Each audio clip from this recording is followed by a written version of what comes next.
तीन गुरुओं की मोटिवेशनल कहानी। एक महात्मा गुरुकुल चलाते थे। इस गुरुकुल में हजारों शिष्य उनसे शिक्षा पाने के लिए आते थे। इन कई सारे शिष्यों में से एक शिष्य ने एक बार अपने गुरु से सवाल किया। उसने कहा, गुरुजी, अगर आप बुरा ना माने तो मैं आपसे एक प्रश्न पूछना चाहता हूँ। गुरु ने कहा, हाँ, तुम मुझसे कोई भी प्रश्न पूछ सकते हो और मैं तुम्हें उसका संतोषकारक उत्तर देने का प्रयत्न करूंगा। शिष्य ने गुरु से पूछा कि आप बहुत ज्ञानी और विद्वान हैं, इसमें कोई दो राय नहीं है। जिस तरह हमें आपसे ज्ञान मिलता है, यानी कि आप हमारे गुरु हैं, मैं जानना चाहता हूं कि आपके सबसे बड़े गुरु जिनसे आपको जीवन का सबसे महत्वपूर्ण ज्ञान मिला, वो कौन है? गुरु ने कहा कि वैसे तो मेरे जीवन में हजारों गुरु हैं जिन्होंने मुझे जीवन के सफर में कुछ ना कुछ जरूर सिखाया है, लेकिन मैं मेरे तीन प्रमुख गुरुओं के बारे में तुम्हें बताना चाहूंगा। मेरा पहला गुरु एक चोर था। एक बार मैं एक लंबी यात्रा से किसी गांव से गुजर रहा था। मैं काफी ज्यादा थक चुका था और किसी के घर ठहर कर आराम करना चाहता था। एक गांव के पास आने पर मुझे एक आदमी दिखा, तो मैंने उससे पूछा कि मुझे उसके गांव में कहीं पर आराम करने के लिए आश्रय मिलेगा कि नहीं। उस आदमी ने अपना परिचय देते हुए मुझे कहा कि वो एक चोर है और इस गांव में ज्यादातर लोग नास्तिक हैं, इसलिए कोई भी मुझे वहां आश्रय नहीं देगा। साथ ही उसने मुझे कहा कि अगर मैं चाहूं तो उसके घर ठहर सकता हूं। मेरे पास और कोई दूसरा रास्ता नहीं था, इसलिए मैं उसके साथ उसके घर चला गया। उसने मेरी अच्छे से सेवा की, मुझे खाना पीना और आराम करने के लिए बिस्तर दिया। रात होते ही वो बोला कि मैं चोरी करने जा रहा हूँ, आप अपना ध्यान योग करते रहिए, मैं सुबह वापस आ जाऊंगा। सुबह जब वो वापस आया तो मैंने उससे पूछा कि उसे कुछ मिला या नहीं। उसने मुझे जवाब दिया कि आज तो मुझे कुछ नहीं मिला, लेकिन जरूर आगे कुछ ना कुछ मिलेगा। भगवान ने मेरे लिए कुछ ना कुछ सोच कर रखा होगा। एक के बाद एक कई दिनों तक मैं उसके साथ रहा और उन दिनों उसे कुछ भी चोरी का सामान नहीं मिलता, फिर भी वो भगवान से अपने आस लगाए रहता और यह उम्मीद बनाए रखता कि उसे जरूर आने वाले दिनों में कुछ हाथ लगेगा।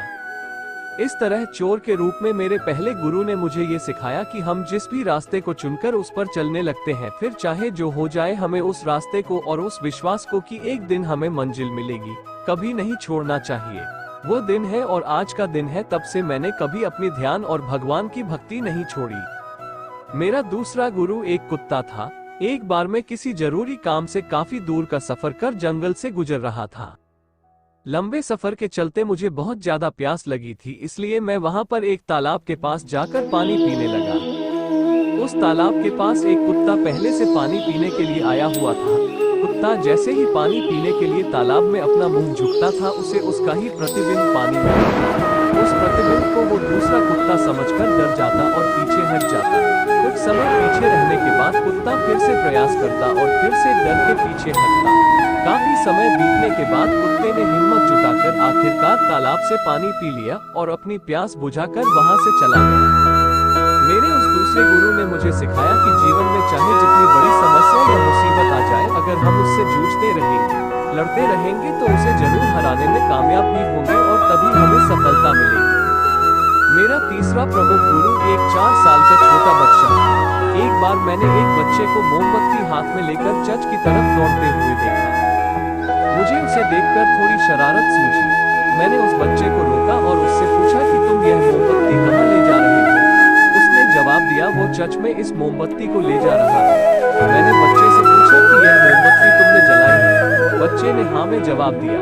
अब मेरे घमंड भरे सवाल की बारी थी, तो मैंने उससे पूछा, मुझे बताओ, जब तुमने इस मोमबत्ती को जलाया तो ये प्रकाश कहाँ से आया, और उससे पहले जब मोमबत्ती जली नहीं थी तब प्रकाश कहाँ था?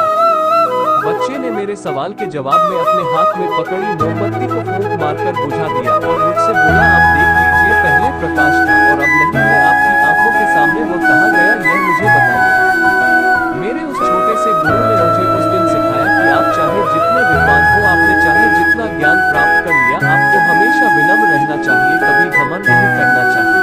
दोस्तों, छोटी सी ये मोटिवेशनल कहानी हमें सिखाती है कि जीवन में हमेशा सीखते रहना कितना जरूरी है, चाहे फिर वो शिक्षा हमें कहीं से भी मिले, किसी से भी मिले, इससे कोई फर्क नहीं पड़ता। फर्क पड़ता है हमेशा विनम्र बने रहने से और कभी घमंड ना करने से।